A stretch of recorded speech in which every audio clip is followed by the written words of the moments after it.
నమో వెంకటేశాయ. మనము ఏంటంటే త్రిపుర రహస్యము, ఇది పార్ట్ 3 అన్నమాట. ఇప్పుడు ఏంటంటే కొత్తగా చూసే వాళ్ళ గురించి మనం చెప్పుకున్నట్టయితే పార్ట్ 3లో కాదు, ఈ త్రిపుర రహస్యం అనేది చదివినా విన్నా నేనైతే ఆడియో రూపంలో అందిస్తున్నాను కాబట్టి మీరు పడుకునే ముందు వినొచ్చు, పూజ చేసుకునేటప్పుడు పక్కన పెట్టుకొని వినొచ్చు, మెడిటేషన్ చేసేటప్పుడు కూడా వినొచ్చు. ఈ త్రిపుర రహస్యాన్ని విన్నట్టయితే మన కష్టాలన్నీ తొలగిపోతాయనే నమ్మకం ఉంది. తప్పకుండా మీరు వింటూ ఉండండి. ఇప్పుడు లాస్ట్ టైం ఏంటంటే త్రిపుర రహస్యంలో ఎలా చేశారు మార్కండేయునితోని అనే దాని దగ్గర మనం ఆగిపోయాము. ఇక నేను చెప్పే విషయంను శ్రద్ధతో వినుము, ఈ సభాసదులందరూ విందురుగాక. ఎవరికి ఈ విషయంలో శ్రద్ధ కలగదో వారు ఈ లోకములో నిలువజాలరు. సకల జగత్తులకు కారణము త్రిపుర మహేశ్వరి. సకల జగత్తులకు ఆత్మయై వ్యాపించి ఉన్న ఈ పరాశక్తి యొక్క ఆది మధ్యాంతములను నేనే కాదు, విష్ణువు మహేశ్వరుడు కూడా ఎరుగరు. మేము ముగ్గురము ఆమె పాద పద్మములందలి రేణువులము. ఆమె సర్వశ్రేష్ఠురాలు. ఆమె యొక్క మూర్తియే సర్వదేవతా మూర్తులతో అగ్రగణ్యము. ఆమెను గురించి బోధించు సిద్ధాంతమే సర్వ విజ్ఞానముకు సారము అన్నమాట. ఈ త్రిపురాదేవి యొక్క రహస్యమును శివుడు విష్ణువుకు ఉపదేశించారు. విష్ణుదేవుని వలన నేను పొందాను. విష్ణుదేవుడు తన అంశ వలన మనుష్క లోకంలో ఉద్భవించిన దత్తాత్రేయునికి ఈ విజ్ఞానము అందించారు. అతడు దాన్ని భాగ్యవారామునకు ఉపదేశించాడు. భార్గవుడు గురువు యొక్క ఆజ్ఞ చేత సుమేధుడు అనే శిష్యునకు బోధించాడు. సుమేధుడు ఆ విజ్ఞానమును గ్రంథంగా రచింపగోరుతూ ఇప్పుడు హాలస్య క్షేత్రములో త్రిపురాదేవిని ఆరాధిస్తున్నాడు. ఆయన ఇలా చెప్పగానే నిన్ను చూడాలని ఉంది, అంటే నిన్ను చూడాలని కుతూహలంతో బయలుదేరి వచ్చాను. నేను ఇక్కడికి రావడానికి గల కారణము చెప్పాను. ఇక తరువాత జరిగిన దానిని లేదా జరగవలసి ఉన్న దానిని నీవు చెప్పుము. నారదుని మాటలకు విని సుమేధుడు ఏమి చెప్పుటకు తోచక సిగ్గుపడి ఇలా అన్నాడు. మహర్షి, నీకు నేనేమి సమాధానం చెప్పలేకున్నాను. ఇక జరగవలసినది ఏదో నీవే చెప్పుము.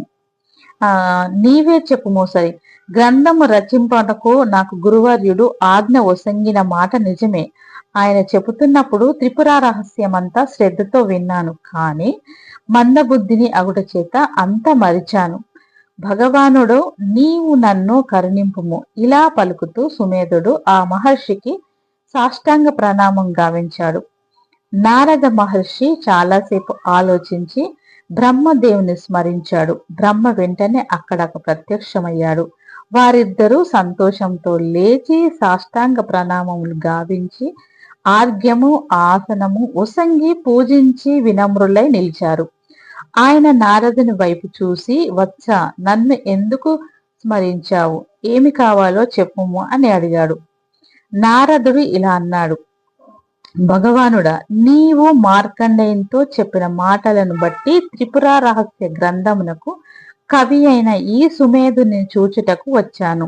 నీ మాట వలన ఇతడు కవి అగును కాక, కాని నాకొక సందేహం కలిగింది. ఇతడు ఏ పుణ్య పరిపాకము చేత త్రిపుర రహస్యమునకు ఆచారుడై ఉన్నాడు, పూజ్యుడు అగుచున్నాడు? ఇది సాధారణమైన పుణ్యం వలన సంభవించింది కాదు. ఇది రహస్యమైన కూడా దయతో చెప్పుము. బ్రహ్మదేవుడు ఇలా వివరించారు. ఇతడు పూర్వజన్మంలో తల్లిని ఐ అని పిలుస్తూ ఉండేవాడు. చనిపోయేటప్పుడు కూడా ఇతడు ఆ అక్షరంనే ఉచ్చరించాడు. బాలా త్రిపుర సుందరి మంత్రమునకు ఐం మొదట బీజాక్షరం. దానిని ఇతడు బిందురహితంగా ఐ అని ఉచ్చరిస్తూ ఆ పుణ్య విశేషము చేతనే ఇతనికి అల్పకాలంలోనే ఈ జన్మలో ఆ మహాదేవి స్వప్నంలో దర్శనము వసంగింది. వాగ్రువ బీజమును పూర్వజన్మంలో ఉచ్చరించిన కారణం చేతనే ఇతడు ఈ జన్మలో స్వప్నంలో దర్శనం వసంగిన ఆ బాలాంబికను విచిత్రములైన పదబంధములతో మనోహరమైన భావములతో ఛందోబద్ధంగా స్తుతించారు. ఇతడు ఆ అక్షరను ఉచ్చరింపునప్పుడు 5 ఏళ్ల బాలుడు. అందువలన అది దేవీ మంత్రంతో బీజాక్షరం అనే జ్ఞానము ఇతనికి లేదు. అజ్ఞానంతో అభికందముగా ఉచ్చరిస్తున్న కారణం చేత ఈ జన్మలో మూలమైన ఛందస్సుల పరిజ్ఞానము ఇతనికి కలగలేదు. అలాగే ధారణ లేదు.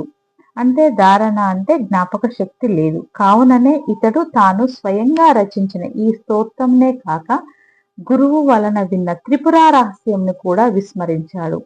అయినా పూర్వజన్మల పుణ్యఫలంగా ఇప్పుడు చేస్తున్న తపస్సు చేత ఇతడు త్రిపుర రహస్య గ్రంథమునకు కవి అగునని చెప్పారు అన్నమాట. కావున ఇక నుండి ఇతనికి గురువు వలన విన్నది తాను స్వయంగా చూసినది మాత్రమే గాక భూత భవిష్యత్తు వర్తమానాలలో సంఘటనలు, వ్యక్తులకు ఆకృతుల ప్రవర్తనలు, స్వభావములు ఏవైనా స్మరించగానే గోచరించగలవు. కావ్య లక్షణములు, శాస్త్ర విశేషములు అవశ్యములైన భాషించగలదు. ఇంతవరకు త్రిపుర రహస్యము గ్రంథంగా రూపొందించలేదు. ఇది ఇతని చేత గ్రంథంగా నిబద్ధమై హరితాయన సంహితంగా ప్రసిద్ధం కాగలదు. శ్రేష్టమైన ఈ ఇతిహాసములను వినువారు చదివిన వారు పట్ల త్రిపురాంబిక ప్రసన్నురాగు అగును. నారద, ఇది సర్వ విజ్ఞానమును సారము. దీనిని పఠించినా గాని ఎవరికైనా విజ్ఞానం సమగ్రం కాదు.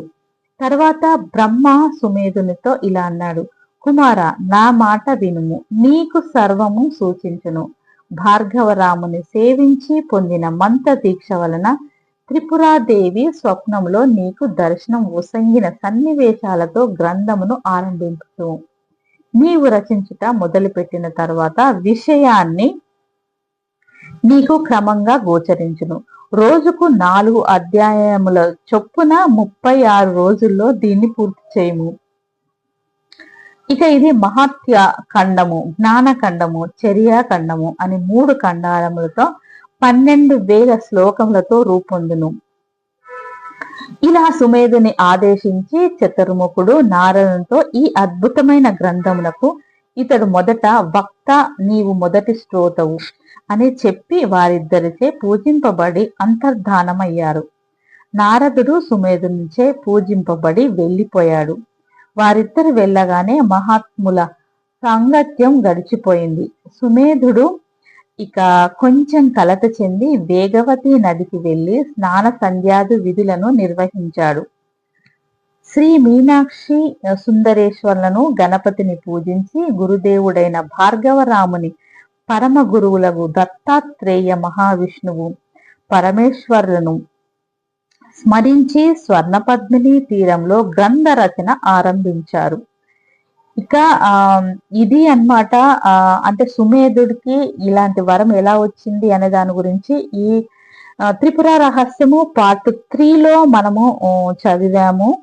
మీరు తప్పకుండా ఇది చదివే ఓపిక లేని వాళ్లకు ఇప్పుడు నేను ఆడియో రూపంలో అందిస్తున్నాను కాబట్టి మీరు పడుకునేటప్పుడైనా, మెడిటేషన్ చేసుకునేటప్పుడైనా, ప్రశాంతంగా ఉన్న, కలతతో ఉన్న, బాధతో ఉన్న ఈ త్రిపుర రహస్యము మన ఛానల్ నుంచి నేను ప్రతిదీ సీరియస్ గా ఇస్తున్నాను కాబట్టి తప్పకుండా వినండి. ఈ వీడియో చూసిన వాళ్లకు ఇది పార్ట్ 3 అవుతుంది. సో పార్ట్ 1, పార్ట్ 2 కూడా వినండి.